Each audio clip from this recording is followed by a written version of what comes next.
మీ బట్టలకి సాఫ్టింగ్ ప్రొటెక్షన్ ఇచ్చే సరైన ప్రొడక్ట్ ఎలిమ్ ఫ్యాబ్రిక్ కండిషనర్.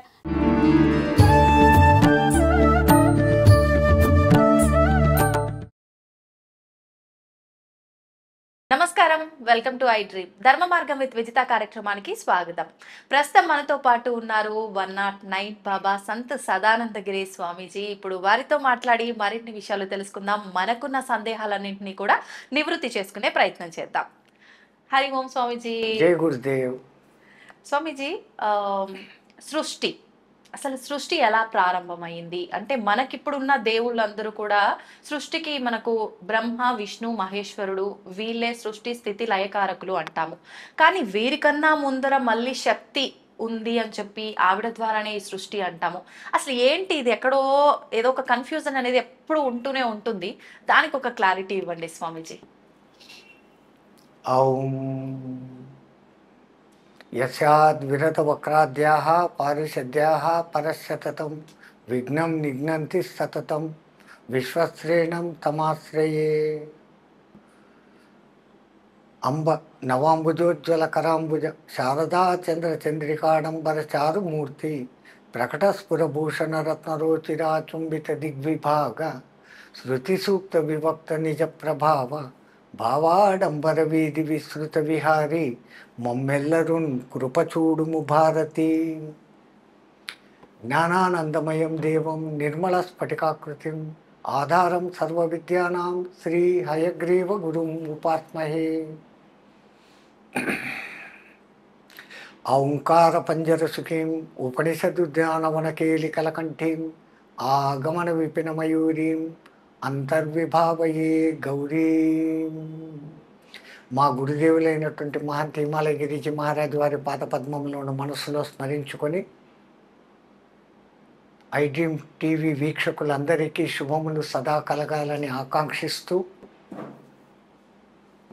మాత అడిగిన ప్రశ్న, ఈ సృష్టి ఎలా మొదలైంది? మనకందరికీ సాధారణంగా బ్రహ్మ సృష్టి చేస్తాడు, విష్ణువు ప్రొటెక్ట్ చేస్తాడు, శివుడు లయం చేస్తాడు అని మనం అనుకుంటే ఇంగ్లీష్ వాళ్ళు ఆ ముగ్గురిని కలిపి గాడ్ అని పిలుచుకుంటున్నారు. జనరైజేషన్, ఆర్గనైజేషన్, డిస్ట్రక్షన్, జిఓడి డాగ్ అని. సో ఏదో ఒక రూపులో మన వెనకల ఒకళ్ళు ఉన్నారు అనేది మానవ సనాతన ధర్మంలో ఒక పాయింట్గా ఉంది. కానీ మన సనాతన భారతీయ ధర్మం ఏం చెప్తుందంటే నిరాకార బ్రహ్మం ఎప్పటికీ నిత్యంగా ఉండేది. నిత్యము కానిదంతా మార్పు చెందుతూ ఉంటుంది. జగత్తు అంటారు, జన్మించి గతించేది అన్న అర్థం, ఆ అర్థంలో వస్తుంది. సో ఈ జగత్తు పుట్టుకలు జరిగిపోతానే ఉంటాయి, మళ్ళీ వస్తానే ఉంటాయి. అదే బ్రహ్మ చేసే పని. మరి బ్రహ్మని ఎవడు పుట్టించాడు అనే పాయింట్ వస్తుంది. అక్కడ వచ్చినప్పుడు మనం చెప్పే ఈ నిరాకార పరబ్రహ్మ నిత్యం సత్యం ఏదైతే ఉందో అది. సత్యము భూతము అనే రెండు పదాలు వాడతాం. భూతం అన్నా సత్యమే, సత్యం అన్నా సత్యమే. మరి సత్యం వద్ద సత్యం బ్రూయాత్, శుభం బ్రూయాత్ రెండు మాటలు అంటాం. ఎందుకంటే వ్యావహారిక నిజం ఒకటి, నిత్యము మారని నిజం ఒకటి. సూర్యుడు తూర్పున ఉదయిస్తున్నాడు, పాక్షిక సత్యం, అది నిజమే. కానీ పూర్తి సూర్యుడు ఎప్పుడూ ఉన్నాడు. మన భూమి తిరగడంతో రాత్రి పగలు మనకు ఏర్పడి ఆయన ఏదో పొరుస్తున్నాడు, అస్తమిస్తున్నాడు అని అనుకుంటాం. కానీ అది తాత్కాలికంగా నిజమే. ప్రతిరోజు సూర్యుడు పుడుతున్నాడు, ప్రతిరోజు సూర్యుడు అస్తమిస్తున్నాడు. దాని వెనకల అసలైన నిత్యం సత్యం అనేది ఏదంటే ఆయన నిత్యము వెలుగొందుతూనే ఉన్నాడు. ఈ గ్రహాలు తిరగడం మూలంగా ఈ మార్పులు జరుగుతాయి. సో అట్లాగానే ఈ మూడు తాత్కాలిక సత్యమైతే దీని వెనకల నిత్య సత్యమైనటువంటి పరబ్రహ్మం ఒకటి ఉంది అని అంటాం. ఏ సృష్టి లేని ఒక కాలమందు ఆయనలో ఒక్క సంకల్పం పుట్టింది. నేను అనేకమగుదును కాక ఏకానేకో హమస్మి అని ఒక్క సంకల్పం అనుకున్నప్పుడు ఈ కోటాను కోట్ల బ్రహ్మాండాలు ఒక్కొక్క బ్రహ్మాండానికి ఒక్కొక్క బ్రహ్మ విష్ణు మహేశ్వరుడుగా తయారైనారు. అటువంటి కోటాను కోట్ల బ్రహ్మాండాలలో ఒక్క బ్రహ్మాండం మనం చెప్పబడే ఇంగ్లీష్ వాడు చెప్పే మిల్కీ వే గెలాక్సీ. ఆ బ్రహ్మాండంలో ఒక సూర్యుడు, ఆ సూర్యుడు చుట్టూ నవగ్రహాలు, లివింగ్ పాయింట్ ఏరియా అని చెప్పేసి సైంటిస్టులు చెప్తాడు. సూర్యుడికి భూమికి ఇంత 150 కోట్ల కిలోమీటర్ల డిస్టెన్స్లో ఉన్నప్పుడు మాత్రమే జీవానికి ప్రారంభమని సైన్స్ అంటుంది. కానీ మన వాళ్ళు ప్రతి బ్రహ్మాండంలోనూ ఒక్కొక్క సూర్యుడు అన్నీ ఉన్నాడు. అంటే దేవతలు దేవుళ్ళు కూడా ఒక్కొక్క బ్రహ్మాండానికి ఒక్కొక్కరు, మనం ఎలా అయితే జన్మలు తీసుకుంటామో వాళ్ళ అవతారాలు మళ్ళీ సేమ్ అక్కడ స్వర్గలోకాలు, ఇంద్రలోకాలు, వరుణలోకాలు, అన్ని లోకాలు, అన్ని అన్ని అన్ని అన్ని అన్ని యాజ్ ఇట్ ఈస్. ఇక్కడ ఇప్పుడు మనమిద్దరు ఇక్కడ ఎట్లా ఇంటర్వ్యూ తీసుకుంటున్నామో ఇంకో లోకంలో కూడా అక్కడే ఉన్నాం. ఇప్పుడు స్వామీజీ మనకు యుగాంతం వచ్చి ఒక యుగం అంతమైపోయి ఇంకో యుగంలోకి వెళ్తామంటారు. అప్పుడు కంప్లీట్ గా ఇప్పుడున్నదంతా పోయి కొత్తగా ఇంకొకటి వస్తుంది అని. యుగాంతంలో వచ్చేది తాత్కాలిక ప్రళయము అంటారు. మొత్తం మన పూర్వీకులు కాలాన్ని ఎంత దూరం తీసుకెళ్లారు, కాలాన్ని ఎంత సూక్ష్మ విభజన చేసినారో అర్థం చేసుకుంటే, కాలము అనేది ఎప్పుడు పుట్టింది?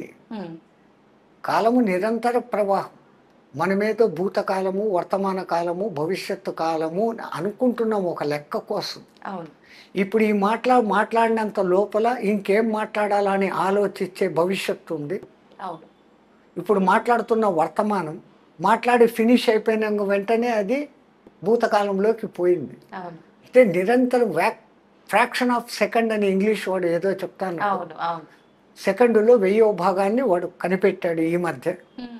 నేను ఇంత సూక్ష్మానికి పోయినాను కాలానికి అంటాడు. మన వేదంలో మాత్రాకాలం అని ఒక లెక్క చెప్తారు. మాత్రాకాలం అంటే కుసుమ కోమల పత్రేషు తీక్షణ సూబ్జబ్జాం షేదయేత్ మాత్రం తన్మాత్ర మాత్రాకాల అంటారు.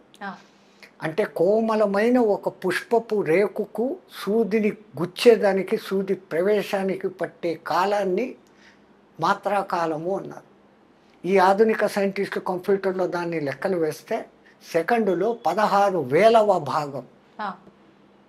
అందుకే ఒకే నక్షత్రంలో ఒకే పాదంలో పుట్టిన మానవుల్లో కూడా తేడాలు వస్తున్నాయంటే గ్రహస్థితులు మారుతూ ఉన్నాయి. రాముడు పుట్టిన నక్షత్రంలోనే ఎంతోమంది అదే పుడుతున్నారు. మరి అందరూ రాముడు కావడం లేదు అంటే ఈ మాత్రా కాలంలో వచ్చే మార్పు. అక్కడ అంత సూక్ష్మంగా మొదలుపెట్టి ఆ నిమేషాలు అని అదని ఇదని లెక్కలు చెప్పుకుంటూ గడియలు విగడియలు అని చెప్పుకుంటూ అన్నిటినీ రెండు చేస్తూ వచ్చారు. ఎందుకు అంటే అర్ధనారీశ్వర తత్వం అనేది ఉంటేనే సృష్టి జరుగుతుంది అని చెప్పడంతో దినము రాత్రి 7 రోజులు కలిస్తే వారం, 2 వారాలు కలిస్తే పక్షం, 2 పక్షాలు కలిస్తే నెల, 2 నెలలు కలిస్తే ఒక ఋతువు, 3 ఋతువులు కలిస్తే 2 ఆయనాలు, ఆయనం ఉత్తరాయణం సంవత్సరం. ఆ తర్వాత పుష్కరం 12, ఆ తర్వాత షష్ఠి, ఇంపార్టెంట్ డేట్స్ చెప్పుకుంటూ పోయారు. ఆ తర్వాత సహస్ర చంద్ర దర్శనం 80, ద్విషష్ఠి 120 ఏళ్ళు పూర్ణాయుధార్థం. ఇట్లా మన వాళ్ళు చెప్పుకుంటూ ఈ సంవత్సరాలు 4,32,000 అయితే దాన్ని ఒక కలియుగ ప్రమాణంగా చెప్పారు. కలియుగం దాంట్లో కూడా మళ్ళీ సంఖ్యాశాస్త్రం 4, 3, 2 కలిపితే 9. ఈ కలియుగానికి రెండింతలు 8,64,000 సంవత్సరాలు. అది ద్వాపరయుగం.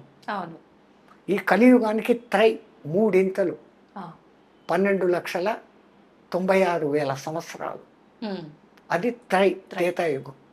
ఈ కలియుగానికి కృత యుగం 12,28,000 17,28,000 సంవత్సరాలు. ఈ 4 యుగాలను కలిపి ఒక్క మహాయుగం అంటారు. ఈ ఒక్క మహాయుగానికి మళ్ళీ టోటల్ చేస్తే 43,20,000 సంవత్సరాలు. ఇట్లాంటి మహాయుగాలు 1000 అయితే బ్రహ్మదేవుడికి ఒక పగలు, 1000 అయితే బ్రహ్మదేవుడికి ఒక రాత్రి. 1000 మహాయుగాలు కలిగిన తర్వాత బ్రహ్మదేవుడు విశ్రమించినప్పుడు ఇంతవరకు జరిగిన ఈ సృష్టి అంతా ఆయనలోకి పోతుంది. మళ్ళీ ఉదయం తెల్లారిన తర్వాత మళ్ళీ పైకి తీస్తాడు. ఇంతకుముందు జన్మలో ఒక బంటుగా ఉన్నోడు ఈ జన్మలో రాదు. ఈ క్రియేషన్ ఈ మార్పులు వాడి కర్మలు వాడు చేసిన ఉత్తమ సేవలను బట్టి ప్రమోషన్స్ డిప్రెషన్స్ అనేటి లెక్కన వాళ్ళలో ఈ మార్పులు జరుగుతూ సృష్టి ఇట్లా అనంతంగా జరుగుతూ ఉంటుంది. ఇట్లాంటి సృష్టి చేసే ఈ బ్రహ్మకు ఒక్కరోజు ఇంత అయితే అటువంటి 365 రోజులు ఇంటూ 100 అయితే ఈ బ్రహ్మ కూడా పోతాడు. అప్పుడు ఆ బ్రహ్మ పోయినప్పుడు పెద్ద కల్పం, పెద్ద వినాశనము అంటారు. మళ్ళీ కొత్త బ్రహ్మ వస్తాడు. అందుకే భవిష్యత్తు బ్రహ్మ హనుమంతుల వారు అని ఇప్పుడే చెప్పి ఉన్నారు మన వాళ్ళు. అవును అవును వాస్తవమే. ఇట్లా బ్రహ్మలు మారుతూ ఉంటారు. ఇట్లా బ్రహ్మ మారితే అది విష్ణుదేవుడికి ఒక్కరోజు అంట. విష్ణుదేవుడికి ఒక్కరోజు. అట్లా శ్రీ మహావిష్ణువుకు ఒక్కరోజు ఇంటూ 365 ఇంటూ 100 వేస్తే ఆ శ్రీ మహావిష్ణువు కూడా కరారవిందేన పదారవిందం ముఖారవిందేన వినివేశయంతం వటస్య పటస్య పుటేశయనం బాలముకుందం మనసాస్మరామేని బాలముకుందుడు అయిపోతాడంట. ఆయన అట్లా బాలముకుందుడు అయితే అది శివ పరమాత్మకు ఒక్క ఉచ్ఛ్వాస నిశ్వాస కాలం అంట.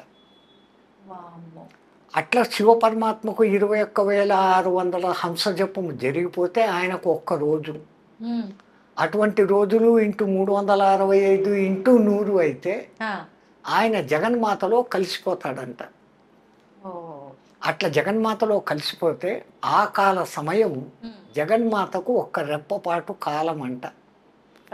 మీరు ఈ ఇంటూలు చేసుకుంటూ పోతే ఏ కంప్యూటర్లో పట్టదు, కోట్ల పేజీల పుస్తకంలో సున్నాలు పెట్టుకుంటూ పోతే కూడా చేత కాదు. మన పూర్వీకులు అనంత కాలాన్ని అట్లా చెప్పారు, సూక్ష్మ కాలాన్ని ఇట్లా చెప్పారు. అట్లా నేను ఏకానేకో హమస్మి అనుకున్న ఆ పరబ్రహ్మ ఒక్క లక్ష్యంతో ఈ సృష్టి ఏర్పడింది అని సనాతన ధర్మం వాళ్ళు చెప్తారు. ఈ ఆధునిక సైంటిస్టులు సూర్యుడు పుట్టడము, ఈ గెలాక్సీ పుట్టడము ఇదంతా 198 కోట్ల సంవత్సరాలు వాళ్ళకి వచ్చారు అప్రాక్సిమేట్లీ. వాళ్ళ లెక్క మన లెక్క కరెక్టు అనే దానికి మనము సంకల్పం చెప్పుకునేటప్పుడు ఆద్య బ్రహ్మ ద్వితీయ పరార్థే అంటాం. అంటే ఇప్పుడున్నటువంటి బ్రహ్మ యొక్క 50 ఏళ్ళు నిండిపోయి 51వ బర్త్డే ఫస్ట్ డేట్లో ఉన్నాడు అని.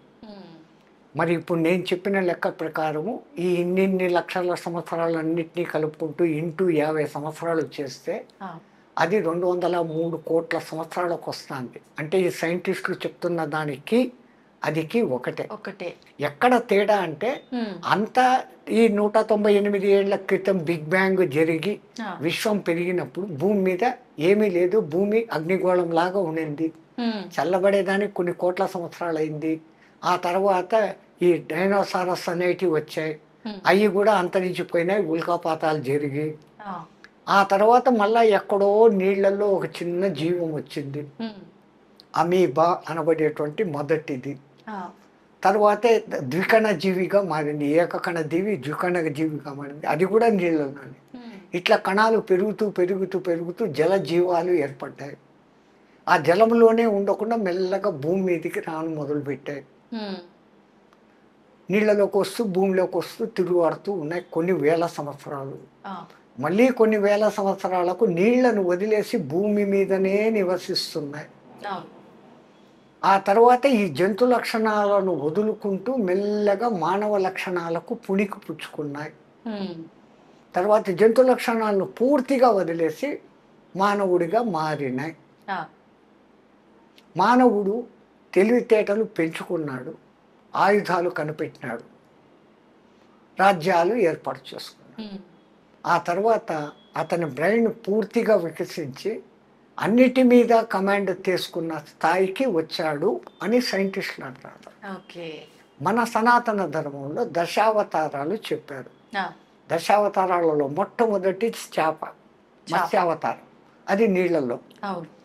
రెండవ అవతారం కూర్మావతారం, నీళ్లలోనూ ఉంటుంది, భూమి మీద ఉంటుంది. మూడవది నీళ్లను పూర్తిగా వదిలేసి భూమి మీదనే ఉండేది, వరాహ అవతారం. ఆ తర్వాత జంతు లక్షణాలను వదులుకుంటూ మానవ లక్షణాల్లోకి వస్తూ ఉంది నారసింహ అవతారం, జంతువు నుంచి మనిషిగా డెవలప్. జంతు లక్షణాలు అన్నీ వదిలేసింది సూక్ష్మ మానవుడు వామనుడు. ఈ వామనుడు మెల్లమెల్లగా డెవలప్ అవుతూ ఆయుధాలు కనిపెట్టినాడు, పరశురామ అవతారం. రాజ్యాలు ఏర్పరచుకున్నాడు రామ అవతారం. పూర్ణ మానవుడిగా మారినాడు శ్రీకృష్ణ పరమాత్మ. దశావతారాలకు దీనికి ఇంచుమించు అన్ని దగ్గరే. వాళ్ళ దృక్కోణం వేరే, మన దృక్కోణం వేరే. దృష్టి మారుతుంది కానీ సృష్టిలో మార్పు లేదు. ఆ సృష్టి ఇట్లే జరుగుతూ ఉంటుంది, నాశనం అవుతూ ఉంటుంది, పుడుతూ ఉంటుంది అని మనం అంటాం. ఇది అప్పుడు పుట్టింది ఎప్పుడు పోతుందో అని వీళ్ళు లెక్కలేసి సూర్యుడు ఇంకా కొన్ని కోట్ల సంవత్సరాలకు పోతాడు, బిగ్ స్టార్ అదేమో అయిపోతాడు, పోతుంది అయిపోతుంది అంటాడు. అయిపోతుంది, మళ్ళా వస్తూనే ఉంటుంది. ఎందుకంటే ప్రతి గెలాక్సీకి మధ్యలో ఒక బ్లాక్ హోల్ అనేది ఉంది. ఈ గెలాక్సీలు అన్నిటికీ మధ్యలో అనంతమైన చీకటి ఉంది. అందుకే సైంటిస్టులు అంటారు కనపడేదంతా 5%, కనపడనిది అంతా 95% ఉంది అంటారు. దాన్ని బ్లాక్ మ్యాటర్ అంటారు. దాన్ని తెలుగులోకి ట్రాన్స్లేట్ చేస్తే కృష్ణ పదార్థం. కృష్ణ అని అనకూడదు. ఎందుకని అనకూడదు స్వామిజీ? ఇప్పుడు కృషివలుడు అంటారు మీరు, అక్కడ క్రూ అంటారు. అవును అవును. కృపాచార్యుడు క్రూ అంటున్నారు. కృషి చెయ్యండి అంటాం. అక్కడ ఏం వాడుతున్నారు? క్రూ అంటారు.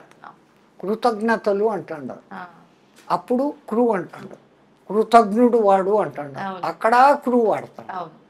మా కృష్ణుడి దగ్గరకు వచ్చేసరికి కృష్ణ అంటాడు కానీ కృష్ణ అనడం లేదు. వాస్తవానికి కృష్ణ అన్నప్పుడు మన తృష్ణ తీర్చువాడు కృష్ణుడు. కృష్ అంటే అనంతము. ఆ అనంతాన్ని ఇచ్చువాడు కృష్ణ. అందుకే కృష్ణుని మనం ఆరాధించినప్పుడు ఆ పేరునన్నా సరిగ్గా ఉచ్చరిస్తే వాడు మన మాట వింటాడు. ఎంతసేపు కృష్ణ కృష్ణ అంటే నన్ను కాదులే ఎవడో కృష్ణ అని పిలుస్తున్నాడు, నన్ను పిలవడం లేదు అనుకుంటాడు.